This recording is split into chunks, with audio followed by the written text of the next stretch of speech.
ബി.ജെ.പിക്ക് തദ്ദേശ തെരഞ്ഞെടുപ്പിൽ പ്രതീക്ഷിച്ചതുപോലെയുള്ള ഒരു വോട്ട് ഷെയറിലേക്ക് പോകാൻ സാധിച്ചില്ലല്ലോ എന്നുള്ളതാണ്. അതായത് 14% മുകളിൽ മാത്രം, 15% താഴെ മാത്രമാണ് വോട്ട് വിഹിതം എന്നതാണ്. പക്ഷേ തിരുവനന്തപുരത്തെ സാഹചര്യം അങ്ങനെയല്ല. തിരുവനന്തപുരത്ത് ഏതാണ്ട് 23% വോട്ട് നേടിക്കൊണ്ടാണ് ഇപ്പോൾ ഈ തദ്ദേശ തെരഞ്ഞെടുപ്പ് വലിയ മുന്നേറ്റം നടത്തിയത്. ആ ഒരു ആത്മവിശ്വാസം തന്നെയാണ് ബി.ജെ.പിയുടെ മുൻ സംസ്ഥാന അധ്യക്ഷന്റെ ഭാഗത്ത് നിന്ന് ഉണ്ടാവുകയും ചെയ്തത്. എന്തായാലും തിരുവനന്തപുരത്ത് ശക്തമായ പോരാട്ടം ആയിരുന്നു നടന്നത്. ആ പോരാട്ടത്തിലാണ് 50 സീറ്റുകളിൽ വിജയക്കൊടി പാറിക്കാൻ ബി.ജെ.പിക്ക് സാധിച്ചത്.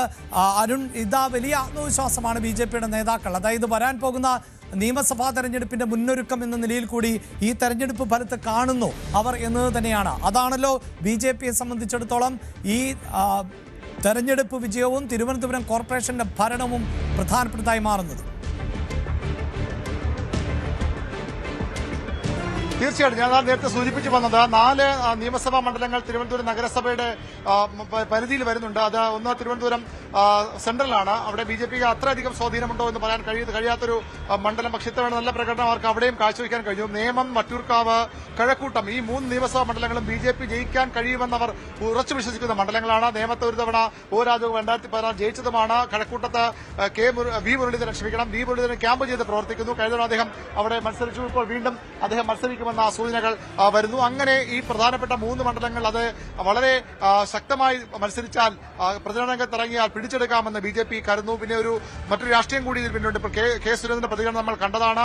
വി രാജേഷുമായുള്ള ബന്ധവും അദ്ദേഹത്തെ പറ്റിയുള്ള സുരേന്ദ്രന്റെ വാക്കുകളും ഒക്കെ ഇന്നലെ ഉച്ചവരെ ആർ ശ്രീലേഖ മേയർ ആകുമെന്ന് തന്നെയായിരുന്നു ഏറെക്കുറെ ഉറപ്പിച്ചിരുന്നത്. ശ്രീലേഖയ്ക്ക് വേണ്ടിയാണ് ബി.ജെ.പി സംസ്ഥാന അധ്യക്ഷൻ രാജീവ് ചന്ദ്രശേഖർ അടക്കം നിലകൊണ്ടത്.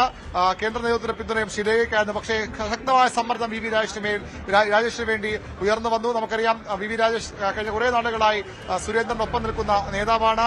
രാജേഷിനെ പോലെ പരിചയസമ്പന്ന ഒരാൾ തന്നെ നഗരഭരണത്തിൽ വേണം എന്ന ഒരു നിലപാട് കെ സുരേന്ദ്രൻ, വി മുരളീധരൻ തുടങ്ങിയ നേതാക്കൾ, അത് എം ഡി രമേശും അതുപോലെ തന്നെ പി കെ കൃഷ്ണദാസും ഒക്കെ രാജേഷിനെ പിന്തുണച്ചുവെന്ന് വേണം മനസ്സിലാക്കാൻ. അങ്ങനെ സംസ്ഥാനത്തെ നേതാക്കളുടെ വലിയൊരു ഇടപെടൽ ഫലമായി കൂടിയാണ് ശ്രീലേഖ എന്ന പേര് മാറ്റി വി രാജേഷിലേക്ക് നേതൃത്വം ഒടുവിൽ എത്തിച്ചേർന്നതും പ്രഖ്യാപനം നടത്തിയതും. ഡൽഹിയിൽ രാജീവ് ചന്ദ്രശേഖർ ശ്രീലേഖയുടെ പേര് പ്രഖ്യാപിക്കാനായിരുന്നു തയ്യാറെടുപ്പുകൾ നടത്തുന്നത്. പക്ഷേ അതിൽ നിന്ന് മാറ്റി അവസാന നിമിഷത്തെ വൻ ലിസ്റ്റോടുകൂടി തിരുവനന്തപുരത്ത് സംസ്ഥാന general secretary S Suresh V Rajesh എന്ന പേര് പ്രഖ്യാപിക്കുകയായിരുന്നു.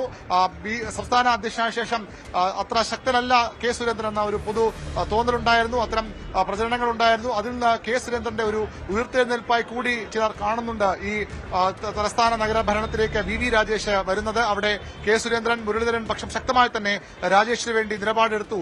എന്നാൽ സുരേന്ദ്രന്റെ ഇന്നത്തെ ഈ നഗര കോർപ്പറേഷൻ ഭരണം ഏറ്റെടുത്ത ചടങ്ങിൽ അദ്ദേഹം എത്തിച്ചേർന്നു. വളരെ കൃത്യമായ ഒരു സന്ദേശമാണ്. അദ്ദേഹത്തിന്റെ ജില്ലയിലല്ല, അദ്ദേഹം തിരുവനന്തപുരത്തെത്തി. വി രാജേഷ് തിരുവനന്തപുരം നഗരസഭയുടെ മേയറായി ചുമതലയേറ്റെടുത്ത ചടങ്ങ് വീക്ഷിക്കാനാണ് കെ സുരേന്ദ്രൻ എത്തിച്ചേർന്നത് കൂടി ശ്രദ്ധയോടെ കാണേണ്ടതാണ്. ബി.ജെ.പിയുടെ അധികാര സമവാക്യങ്ങളിൽ മാറ്റമുണ്ടാക്കുമോ തരത്തിലുള്ള ചർച്ചകൾ കൂടി ഈ ഘട്ടത്തിൽ ഉയർന്നു വരുന്നുണ്ട്. ഏതായാലും അതിനപ്പുറത്തേക്ക് ബി.ജെ.പിക്ക് രാഷ്ട്രീയമായി വലിയ മുന്നേറ്റം തന്നെയാണ് ഈ തിരുവനന്തപുരം ജില്ലയിലെങ്കിലും. തദ്ദേശ തെരഞ്ഞെടുപ്പിന്റെ പൊതുകണക്ക് നോക്കുമ്പോൾ ബി.ജെ.പിയുടെ വളർച്ച 25% എന്ന അമിത്ഷായുടെ ലക്ഷ്യത്തിന് അടുത്തെങ്ങും എത്തിയില്ല. 17-നും 15-നുമൊക്കെ താഴെയാണ് കണക്കുകളെന്ന സൂചനകൾ പുറത്തുവരുന്നു.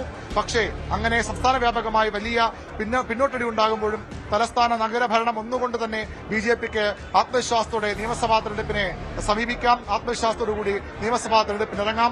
നിയമം അക്കൌണ്ട് ഒരു തവണ തുറക്കുകയും പിന്നീട് പൂട്ടേണ്ടി വന്ന അക്കൌണ്ട് വീണ്ടും തുറക്കാൻ രാജീവ് ചന്ദ്രശേഖരൻ ഇറങ്ങുമെന്ന് നേരത്തെ പ്രഖ്യാപിച്ചു കഴിഞ്ഞു. കഴക്കൂട്ടത്തിന് വേണ്ടി വി മുരളീധരൻ ശക്തമായ തയ്യാറെടുപ്പുകളാണ് അദ്ദേഹം അവിടെ ക്യാമ്പ് ചെയ്ത് തന്നെ പ്രവർത്തിക്കുകയാണ്.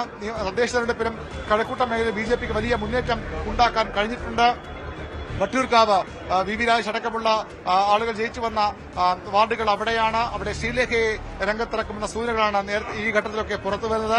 അങ്ങനെ വട്ടിയൂർക്കാവിലേക്ക് അവർ തയ്യാറെടുക്കുന്നു. തിരുവനന്തപുരം മണ്ഡലത്തിലേക്ക് സിറ്റി ജില്ലാ കമ്മിറ്റി അധ്യക്ഷൻ കരമന ജയന്റെ പേരാണ് പറഞ്ഞു കേൾക്കുന്നത്. വളരെ വേഗത്തിൽ സ്ഥാനാർത്ഥികളെ പ്രഖ്യാപിച്ച് മുന്നിട്ടിറങ്ങാൻ, അതിനുള്ളിൽ ഈ നഗരഭരണം കൊണ്ട് വലിയ വികസന പദ്ധതികൾ പ്രഖ്യാപിച്ച് പ്രധാനമന്ത്രിയെ തന്നെ നേരിൽ കൊണ്ടുവന്ന ഇവിടെ വികസന പദ്ധതികൾ പ്രഖ്യാപിച്ചുകൊണ്ട് തിരഞ്ഞെടുപ്പിന് മുമ്പ്, നിയമസഭാ തിരഞ്ഞെടുപ്പിന് മുമ്പ് തലസ്ഥാന നഗരത്തിന് മുഖച്ഛായ മാറ്റുന്ന പദ്ധതിയുടെ പ്രഖ്യാപനങ്ങൾ എന്തെങ്കിലും നടത്തി വികസനമെന്ന ലക്ഷ്യത്തിലേക്ക് എത്താൻ നിയമസഭയിലേക്ക് തങ്ങൾക്ക് വോട്ട് ഇതാകും BJP ആവശ്യപ്പെടാൻ പോവുക.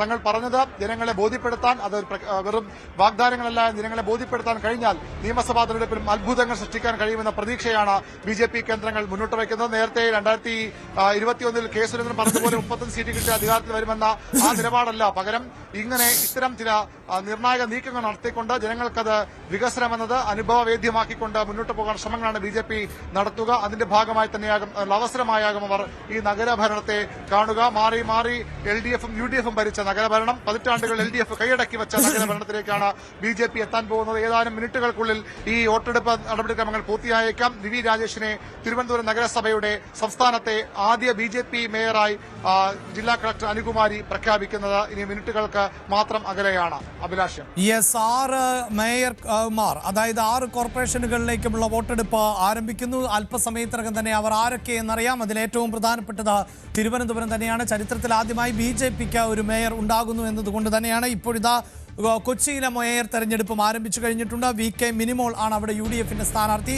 മിനിമോൾ തന്നെ വിജയിക്കുന്ന പശ്ചാത്തലം ആണ് ഉള്ളത്. നമുക്ക് ദൃശ്യങ്ങളിൽ കാണാൻ സാധിക്കുന്നു. വോട്ടെടുപ്പ് പ്രക്രിയ ആരംഭിക്കുന്നു. ജഗദംബിക ആണ് LDF-ന്റെ സ്ഥാനാർത്ഥിയായി മത്സരിക്കുന്നത്. അഡ്വക്കേറ്റ് പ്രിയ പ്രശാന്ത് NDA സ്ഥാനാർത്ഥിയാകുന്നു. ഇവിടെ ഇതാ എല്ലാവരും ബാലറ്റ് പേപ്പറിലൂടെയാണ് തെരഞ്ഞെടുപ്പ് നടക്കുന്നത്.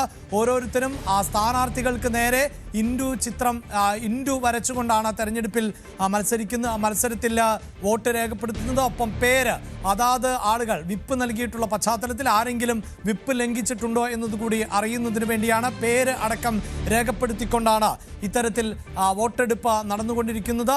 മേയർ തെരഞ്ഞെടുപ്പിനെ നിയന്ത്രിക്കുന്നത് അതാത് ജില്ലയുടെ കളക്ടർമാർ ആണ് എന്നതുകൂടിയാണ് എടുത്തു പറയേണ്ടത്. അല്പസമയത്തിനകം തന്നെ ഈ 6 കോർപ്പറേഷനുകളും ആരാണ് ഭരിക്കുക, ആരൊക്കെയാണ് മേയർമാർ എന്നതിൽ വ്യക്തത കൈവരും. ഇത് നിലവിൽ ഒരു സാങ്കേതികമായ നടപടിക്രമം എന്ന് നമുക്ക് വിശേഷിപ്പിക്കാം. കാരണം ഏതൊക്കെ മുന്നണികൾക്കാണ് ഈ തെരഞ്ഞെടുപ്പിൽ വ്യക്തമായ മേൽക്കൈയുള്ളത് എന്നത് നേരത്തെ തന്നെ ബോധ്യപ്പെട്ട ഒരു പശ്ചാത്തലത്തിൽ ആരൊക്കെയായിരിക്കും മേയർമാർ എന്നതിൽ വ്യക്തത കുറവൊന്നുമില്ല. പക്ഷേ ഒരു ജനാധിപത്യ സംവിധാനത്തിലൂടെയാണ് മേയർ തെരഞ്ഞെടുപ്പും നടക്കുന്നത്. അവിടെ വിവിധ മുന്നണികൾ സ്ഥാനാർത്ഥികളെ മത്സരിപ്പിച്ചിട്ടുള്ള പശ്ചാത്തലമുണ്ട്. അതുകൊണ്ട് തന്നെ ഈ തെരഞ്ഞെടുപ്പ് ആര് വിജയിക്കും, ആരൊക്കെയാകും മേയർമാർ എന്നത് നമുക്ക് അല്പസമയത്തിനകം അറിയാൻ സാധിക്കും. കളക്ടർമാർ ഭരണാധികാരികളാണ്, അതുകൊണ്ട് തന്നെ അവർ ആയിരിക്കും ഇതിൽ ഈ പ്രഖ്യാപനം നടത്താൻ പോവുക. അതിനുശേഷം ആണ് ഈ തെരഞ്ഞെടുപ്പിന് ശേഷം പിന്നീട് സത്യപ്രതിജ്ഞ ഉൾപ്പെടെയുള്ള നടപടികളിലേക്കും കടക്കും.